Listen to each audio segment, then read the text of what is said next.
Well, critical to the success of this new administration's economic policies is national security, as the Tinubu presidency is coming at a time Nigeria is faced with multiple internal security challenges. There's banditry in the northwest, pockets of insurgency in the northeast, herders farmers crisis in north central, and gang and cult violence in southwest part of Nigeria. Talk about militancy, piracy, and oil theft in the south-south, and separatist violence in the southeast region. Add to all of that, widespread kidnapping for ransom across the country. In his Renewed Hope Manifesto, President Tinubu did promise to redefine the military doctrine and practice, as well as mobilize the totality of our national security, military and law enforcement assets to protect all Nigerians from danger and from the fear of danger. Let's talk about national security under the Tinubu administration and what is expected in his first 100 days in office. Joining me live from our Abuja studio is the former spokesperson of the Nigerian Army with more than 3 decades of service in the military, former Director, Army Public Relations, Brigadier General Sani Usman. Thank you for joining us on the program. Good evening, and thank you for having me on your program. All right, let's begin with some of the challenges right now and how the new administration should begin to deal with them. We're looking at 650 million naira reportedly paid for ransom between 2021 and 2022. At least 500 people were kidnapped within that period. No fewer than 3,400 people abducted across the country. What would you say has made this particular challenge endemic?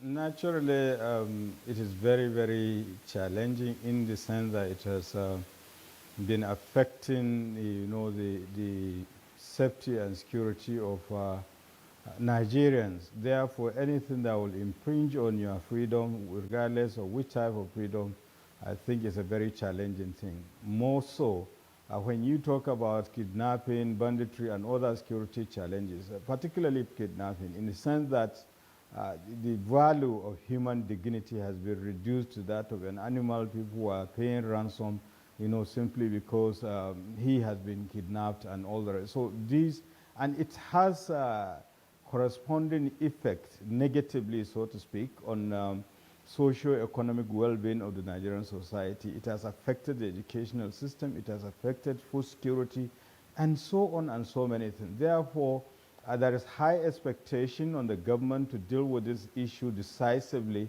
and thankfully, the president has made security a topmost priority of his administration. And I have no doubt about the fact that definitely this will be delivered sooner than later.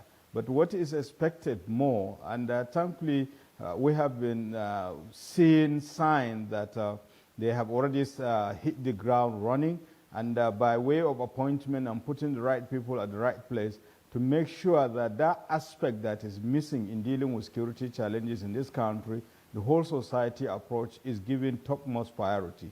But above that also, we have to consolidate on some of the gains made so far. Take, for instance, the security forces are doing all they could to, targeting, these criminal elements. And we have to continue in that regard and then think out of the box, not necessarily in that way, but, thinking of how do we improve in in dealing with security challenges, using the whole society approach, and, involving other components of Nigerian society that were not involved in dealing with the security challenges. Take, for instance, most of the issues were kinetic, and we should imbibe the spirit of, non-kinetic approach to see. Because right now, most of these bandits, from information available, they are even tired. They want to drop their, weapons. And, so to what extent are we taking advantage of that? Just like what happened in the Northeast, where the Boko Haram terrorists were dropping their weapons voluntarily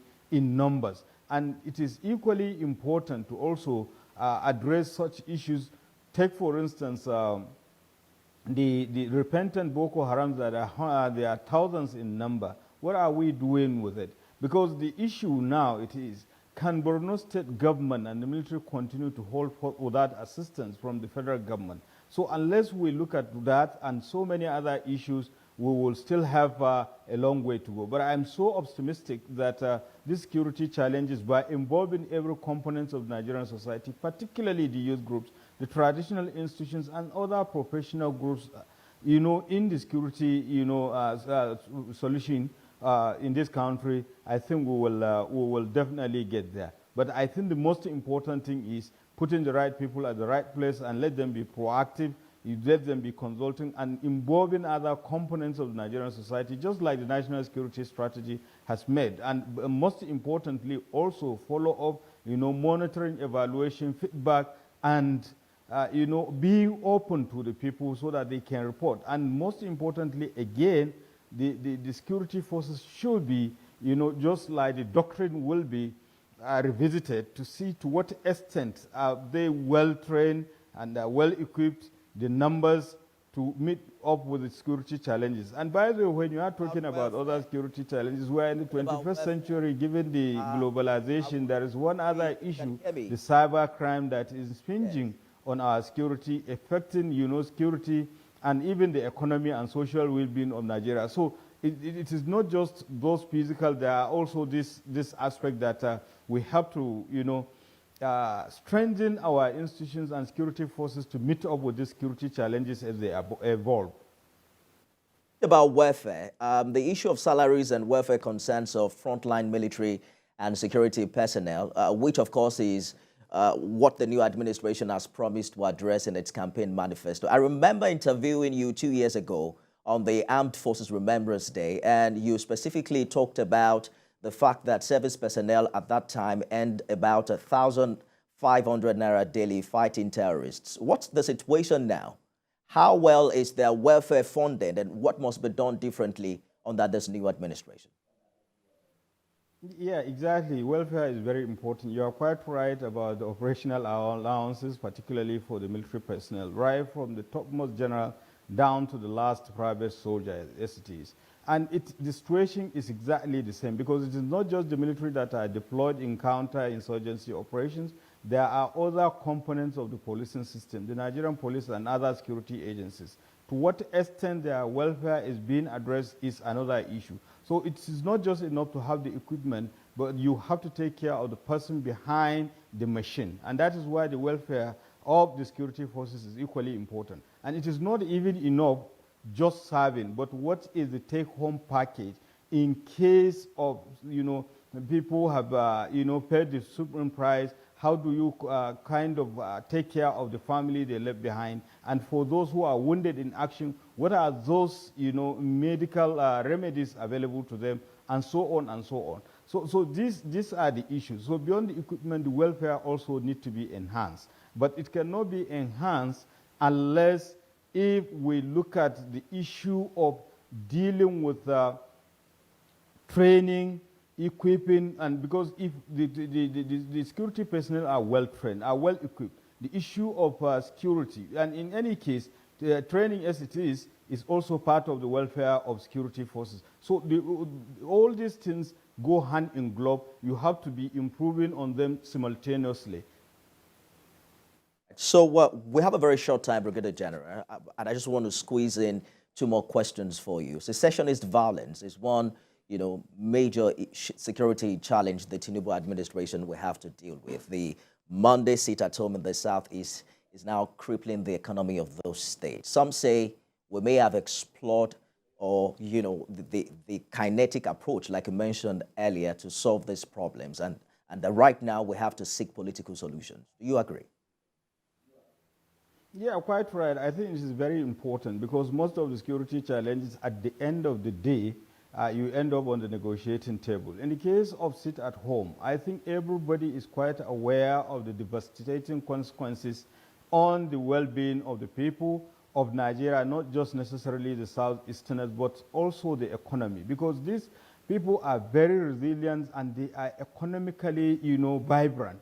But for you to have a whole day, that there won't be any activity, socio-economic activities and other things, it really impinges on the national, on the development and the well-being of these people. Therefore, beyond the kinetic aspect, I think there is need for constructive engagement. And I made reference to the fact that there is need to make, to consult with other components of the Nigerian society, there is kind of communication gap between the components, especially in the Southeast. Take, for instance, what is the relationship between the old and the young? What is the relationship, what happened to the time-tested, traditional methods of conflict resolution? Because you have the A-grade system, you have the town union, and above all, again, if you look at it from another perspective, we have three tiers of government: the federal, state, and local government. In most instances, including the Southeast and other parts of the Nigerian society, other parts of Nigeria, most of the local government system is almost collapsed.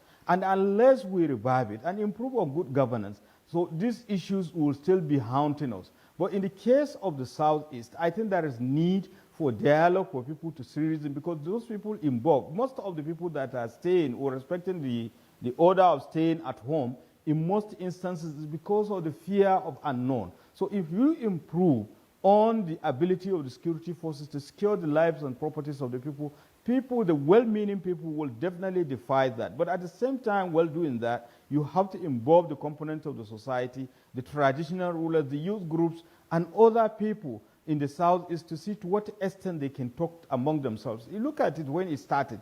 It was a non-government and non-government, but we are just being economical with the truth, because each and every one of these perpetrators is well known. They come from a particular state, they come from a particular local government, they come from a particular community, and even, household. So have we really identified all those issues, and to what extent are we talking about those issues? But most importantly is to improve on other institutions, the judicial system, so that they will be alive to their responsibilities. The issue of impunity should not be there. If you commit any offense, let us take advantage of the judicial system to make sure that everybody is equal before the law. The rule of law should be applied, and people will definitely understand that there is no point, because at the end of the day, it is the people that are suffering. To what extent would it help the cause of agitation by asking people to stay at home? It doesn't make any sense. At the end of the day, you are taking them backward. Be sure that we're going to return and talk to you subsequently. But if you can answer this within 1 minute. There's a house cleaning going on now with the new administration. Some heads of government agencies have been asked to step aside. In a minute, Brigadier General, what's your expectation with the service chiefs? A lot of expectation, and naturally you just have to clean certain things that you are not too comfortable with. And it is with best of intention to make sure that the system is rectified and made better. So it is no surprising such things, and a lot of things are ongoing, especially in the sense that there is kind of lack of communication. But I think with this openness and proactiveness, people will be carried along. So things that have been covered before will be uncovered, and the right thing will be done.